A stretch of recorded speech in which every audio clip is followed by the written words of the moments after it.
We are excited to be here and hosting tonight, and what a great day. And we are super excited to be involved with the University of Texas.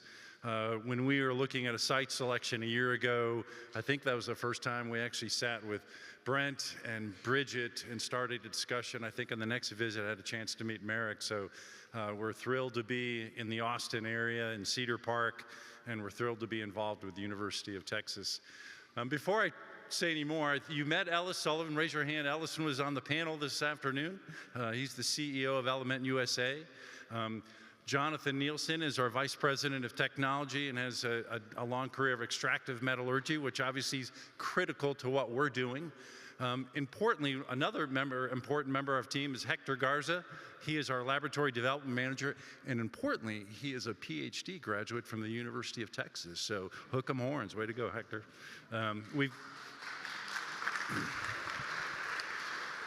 Love the workforce development discussion earlier. We actually had 3 interns this summer. 2 of them were from the University of Tennessee. One of them has converted right into a full-time, oh yeah, I said, pardon me, that other orange. Oh, uh-oh. Wrong speaker. University of Texas, that's pretty funny. I actually live in Tennessee, and I've got a number of friends that I went to school with at Duke who live in the area that I've seen in the last couple weeks. So we were having a funny discussion about burnt orange versus bright orange, So appreciate being here, appreciate being with the University of Texas, and yeah, that really has a hard time.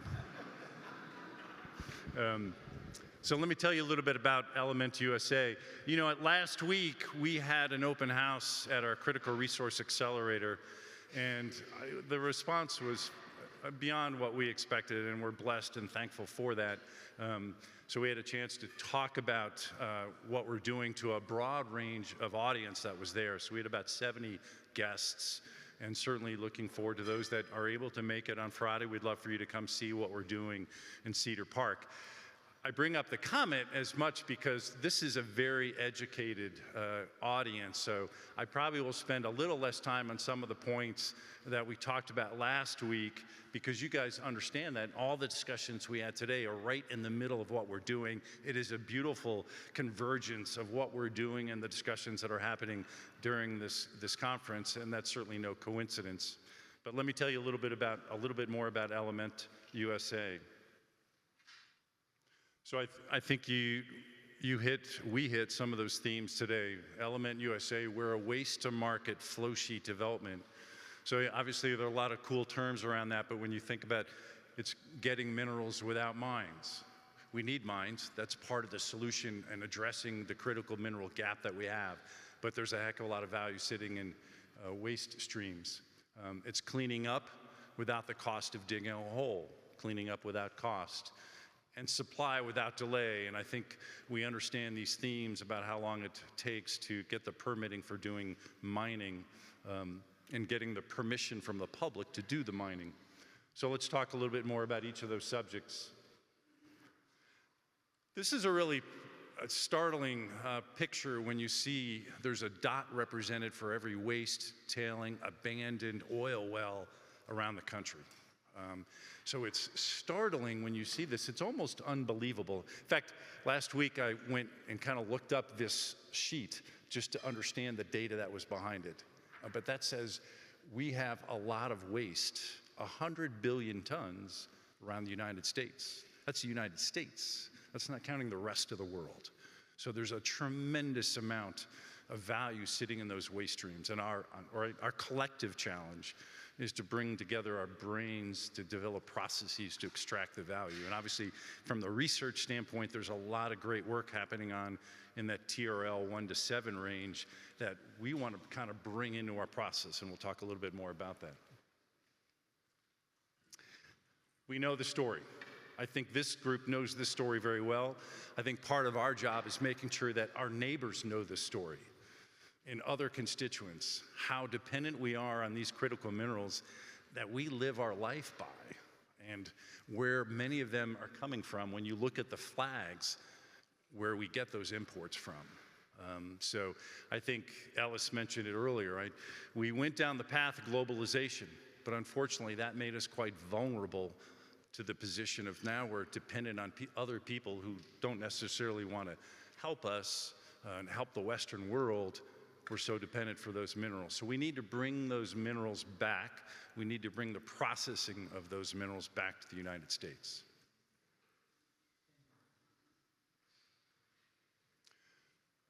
So the big three drivers of these critical minerals, right? We talked about national security. Recently, we met with a defense prime and who really shared with us the story as they blew through their bill of materials all the way down to the element and said, hey, here are all the minerals that they've got a red or yellow light on. And I really think they actually are doing a great job of at least making an awareness of how big of a deal it is. So national security, that's a big deal. Frankly, I think this issue is going to get hotter as companies stock out of these critical minerals and actually can't make the things that we need for national security. The energy infrastructure, we had some discussion around that as we talk about copper, right? Copper, that we saw that gap between expected demand and supply, right? And in some ways, copper is a critical mineral, but it's a very common, everyone understands what copper is. It's not like gallium or germanium or gadolinium, and people are like, what? I've never heard of that. Copper? Critical mineral, and we don't have enough of it. So the infrastructure is driving some of these critical mineral shortages between demand and supply. And semiconductors, gallium, used to make gallium arsenic and gallium nitride wafers that go into chips, that go into semiconductors. 98% of the gallium's coming out of the aluminum industry in China. And so if we can't make the wafers, we can't make the chips, we can't make the semiconductors. Big drivers of the demand for these critical minerals. This is the story, one of those salient points around mining from waste, which obviously has a real strong, compelling environmental story, but it also, the waste story has a very compelling story from an investment story, because you can go into a waste and you can get permits to dig the waste pretty quick. Usually you've got people behind you saying, hurry up. Yeah, we'd love for you to do that.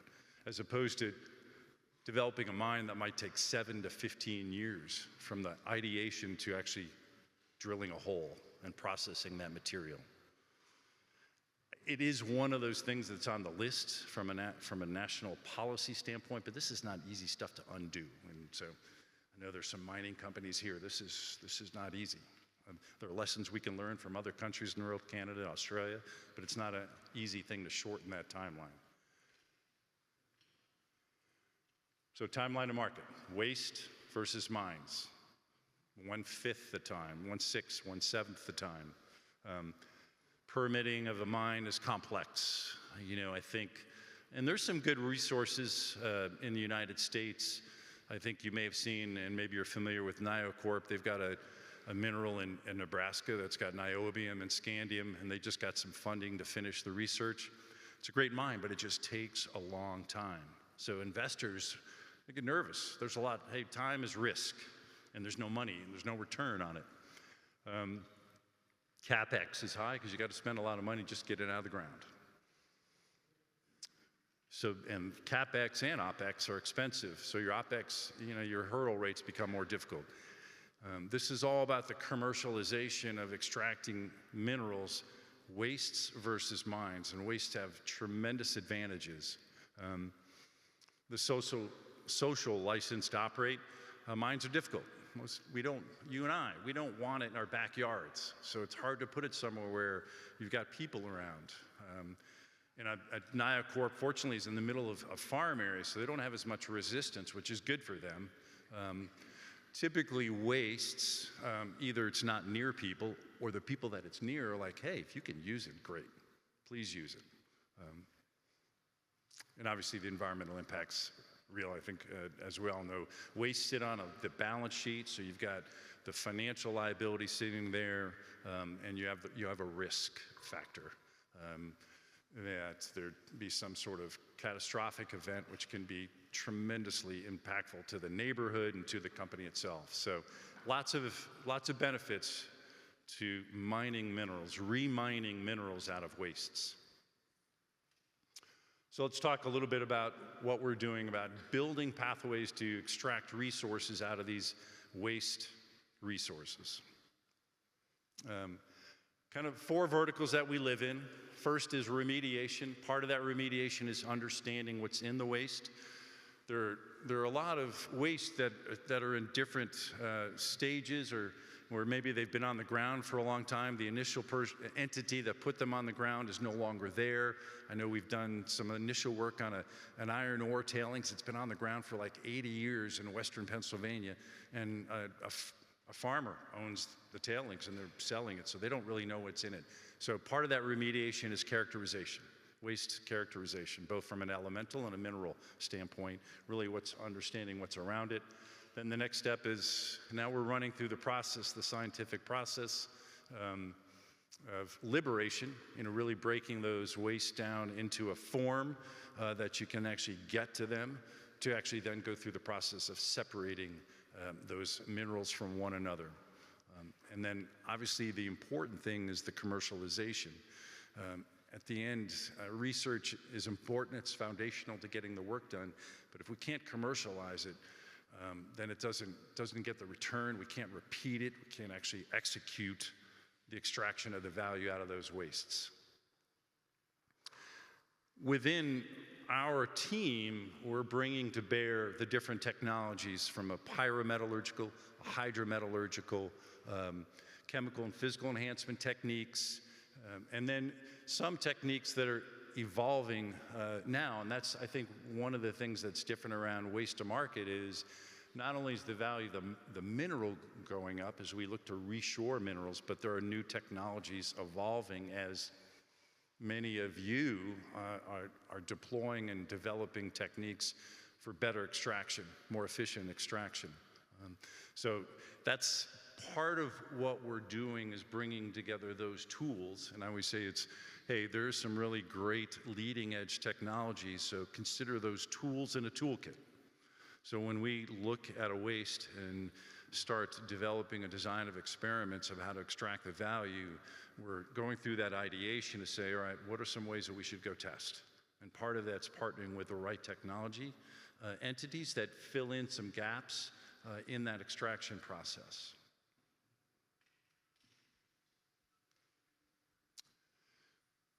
Some of the minerals, this is some of the minerals we've been looking at initially. I think they're familiar. This is familiar. I saw a couple periodic elements in today's presentations. I think someone here, I don't see the gentleman. Yeah, there we go. So some of the elements, and this is a bit dynamic, but we've been, and the materials that we've been working on, these are the critical minerals and some of the more basic elements that we're looking to extract. I talked earlier about national security, infrastructure, and semiconductors being drivers of demand. Obviously, these each have their own materials that are important to those industries. Obviously, I bring up gallium one because that's certainly a hot subject. The Chinese curtailed exports of gallium back in September. This is before the tariff thing started. So I know I was having a discussion earlier today that, hey, if the tariffs didn't happen, we wouldn't be having this discussion. I go, these import restrictions have happened, someone else talked about it, 13 years ago. And so they happened in the fall. Gallium was one of them. For the state of Texas, that's a quite obvious impact because you've got semiconductors being manufactured. You got the new plant being built up in Taylor. So those gallium arsenic wafers. So gallium's a hot subject to these days. Just one example of these minerals. Let me clarify too, we're offtake mineral agnostic.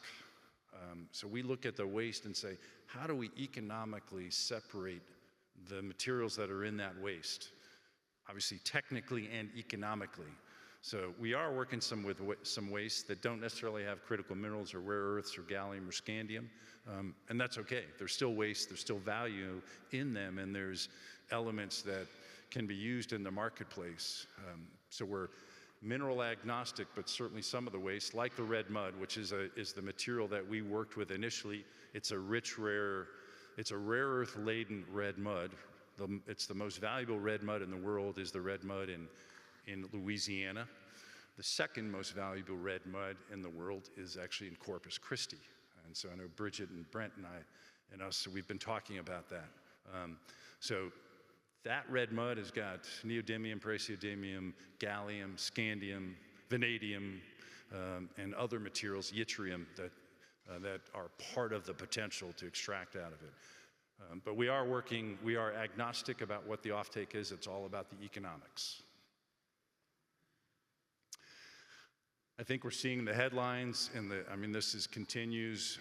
The news is just, if you're paying attention to critical minerals across Reuters or Wall Street Journal or whatever, there isn't a couple days that doesn't go by with a new article coming out. I think the other great thing about this is not a Democrat or Republican issue. This is a cross-aisle issue. Everyone agrees these critical minerals are an important issue. So whether, from the Trump administration to the Biden administration to the Trump administration, critical minerals have remained very much top of mind. Little different approaches, but certainly there's a focus on addressing these issues.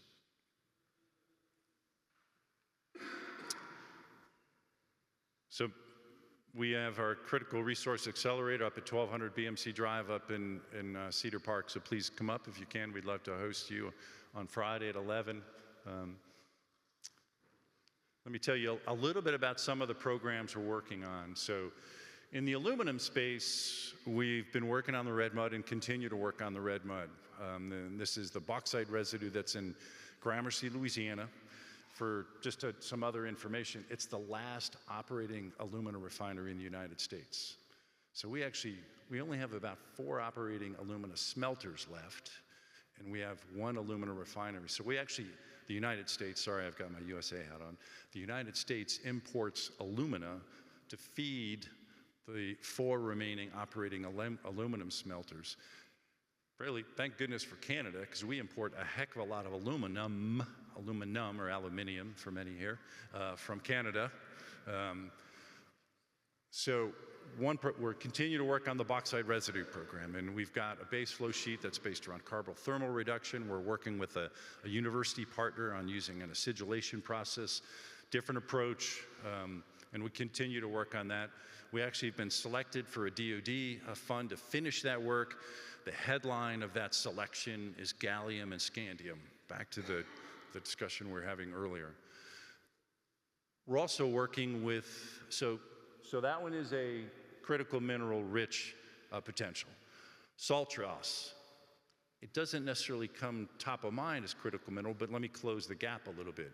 So saltros is the result of secondary aluminum processing. A lot of it gets dumped into landfills. And really, Ellis, with the relationship he had when he came and brought it to the merger of ourselves and Rock Minerals, we're able to drop the salt out through a process, and that actually goes back to the secondary aluminum processor. So they avoid the tipping cost, and they get it at a lower price. So it's great economics for them. But the other part is there's aluminum and magnesium. So you'd say, well, okay. Well, these are actually materials that are used for refractory brick, and they're actually secondarily processed. The United States imports fused alumina. For maybe some of you have dealt with fused alumina. White fused alumina, brown fused alumina, these are used in refractory brick. We import fused alumina from China. Now, it doesn't rise up to get the attention that some of these other materials do, but if we can't make refractory brick, we can't make steel, we can't make aluminum. So it's not considered a critical mineral, but it's a pretty basic material that if we don't have fused alumina, we can't run the equipment to actually go make these base materials that we live on every day. So another interesting, these are kind of the tentacles of the industry that are almost, those are behind the scenes. So we're working on salt dross. We're working with the second largest secondary aluminum processor in the US. Love what we're doing, so super excited about that. Potentially could be the first shovel in the ground. As a startup, privately funded company, getting something in the ground quick that's important. So that may be our first in the ground operation. Also, and I love the way Ellis describes this, if we don't have the mineral, The second best thing is find a friendly who has the mineral, bring it here and do the processing to put it in the market. So that's midstream processing. So taking some of those input feedstocks and then actually doing crushing and sizing and blending here to serve the markets that need those products. That's the midstream infrastructure program. You know, each waste, I was referring to this earlier, there can be multiple ways to address a waste. So I'm not going to walk through each flow here, but this is one where with the bauxite residue, potentially you can use carbothermal reduction to go make metallic iron. Acidulation is a different way to drop it out. It's obviously lower heat, but you're using more reagent. The iron comes out in an oxide form, not in a metallic form. Obviously you can at that point reduce it.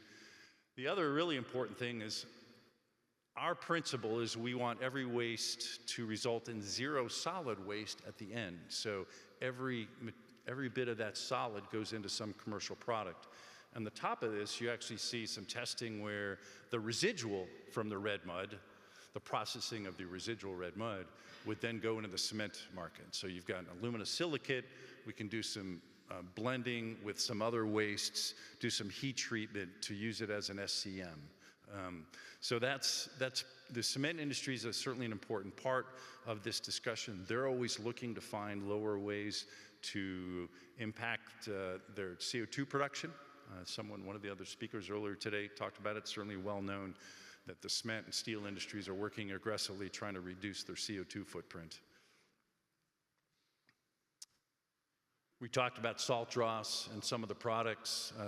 The aluminum magnesia powder is the one that goes into refractory brick. That's really an important part of those major industries. So we're working on that.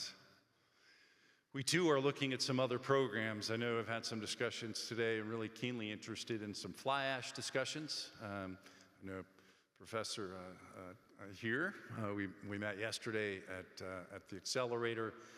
So interested in the fly ash. We've got some samples that Brent helped us organize, but certainly there's value in the fly ash. It's not easy.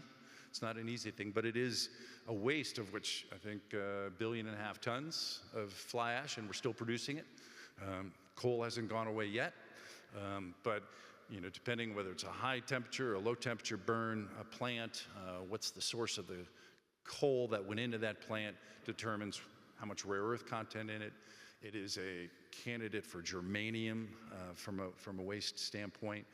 Again, you've got to make the co-production work. You've got to get the aluminosilicate into the cement industry at some value as the foundation of the finances for making that business work, and then that frees you financially to try to get some of that other sweet stuff out of the fly ash. And some of the other programs that are on the list, we've done a fair amount of work around mill scale. It's not the sexiest thing in the world. It's technically not even that hard to do, but there's certainly markets for mill scale into coal treatment, water treatment,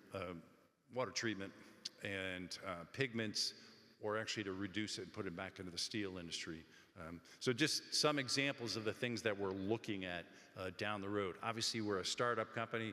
We have to be focused on what we can get impact on early, but there's a lot of opportunity, and we're super excited about it.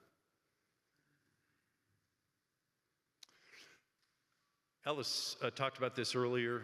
There was a couple discussions around AI. I think you heard, right? The way my simple brain, and I'm the connector guy, the smart people are sitting at the table over there. You know, from an AI standpoint, you've got waste inventory. You've got all these inventories of waste and minerals that are in the ground. You've got people, defense primes going, hey, how do I go find these materials that I may run out of in 6 months if there's not a solution? So you've got needs in the marketplace, the demand. In the middle, you've got processes, and there's a lot of public information that are in published papers. And so bringing those three nodes together is valuable. What really we bring then underneath that is actually the field work, as one term may be, where we actually do the testing in the accelerator.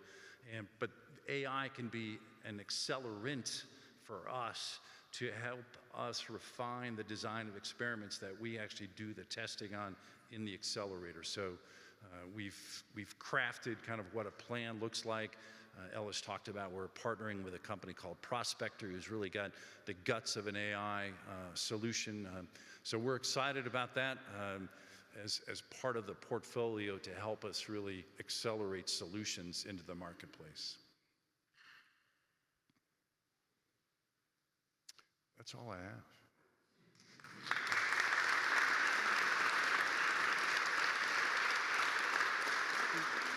We'll be here tomorrow, and we're here tonight, and obviously those that can come on Friday, we'd love for you to come at 11 o'clock, somewhere between 11 and 1, and we'll show you how we're doing things, and so thanks. Appreciate the opportunity, and enjoy your meal.